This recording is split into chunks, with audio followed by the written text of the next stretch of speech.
অবশেষে আপলোড হয়ে গেল বৎসরুট নাটকের 28 নম্বর পর্বটি।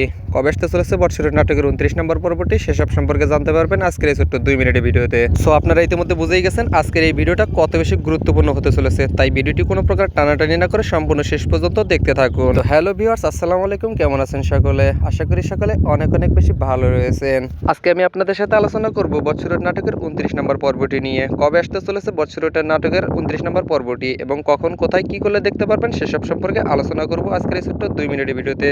তো বন্ধুরা, ইতিমধ্যে কিন্তু বৎসরুট নাটকের 28 নম্বর পর্বটি আপলোড হয়ে গেছে। যারা এখন পর্যন্ত বৎসরুট নাটকের 28 নম্বর পর্বটি দেখেননি তারা এখনই গিয়ে দেখে আসেন ইগল ইসলামিক সিরিজ ইউটিউব চ্যানেলটির মাধ্যমে। তো হ্যালো বন্ধুরা, চলুন আর বেশি কথা না বেরিয়ে আপনাদেরকে সরাসরি জানিয়ে দিই কবে আসতে চলেছে বৎসরুট নাটকের 29 নম্বর পর্বটি। তো সেটি জানার আগে আপনাদের সকলের কাছে আমার ছোট্ট একটি রিকোয়েস্ট থাকবে।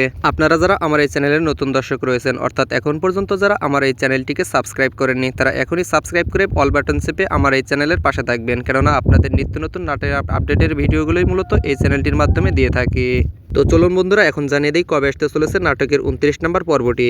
তো হ্যালো বন্ধুরা, আপনারা অনেকেই হয়তো অবগত রয়েছেন যে ইগল টিমের যে সদস্যগুলো আছে তারা কিন্তু একাধিক নাটকের শুটিংগুলো একসাথে করে থাকে, যার ফলশ্রুতিতে নাটকের আপডেটগুলো আসতে একটু দেরি হয়ে যায়।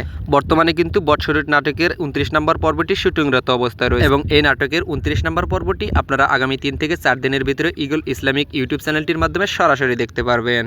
তো প্রিয় বন্ধুরা, ঠিক তখনই খারাপ লাগে যখন আপনারা ভিডিওটা দেখেন কিন্তু চ্যানেলটিকে সাবস্ক্রাইব করেন না। আপনাদের নিত্য নতুন নাটকের আপডেটগুলোই কিন্তু এই চ্যানেলটির মাধ্যমে প্রকাশ করা হয়। সো আপনারা অবশ্যই কোনো প্রকার অলসতা না করে আমার এই চ্যানেলটিকে সাবস্ক্রাইব করে আমার এই চ্যানেলের সাথে থাকবেন। বরাবরের মতো বিদায় নিয়ে চলে যাচ্ছি। দেখা হবে নতুন কোনো নাটকের, নতুন কোনো গল্পের, নতুন কোনো এপিসোড নিয়ে। সে পর্যন্ত সকলে অনেক অনেক বেশি ভালো থাকবেন এবং সুস্থ থাকবেন। আল্লাহ হাফেজ।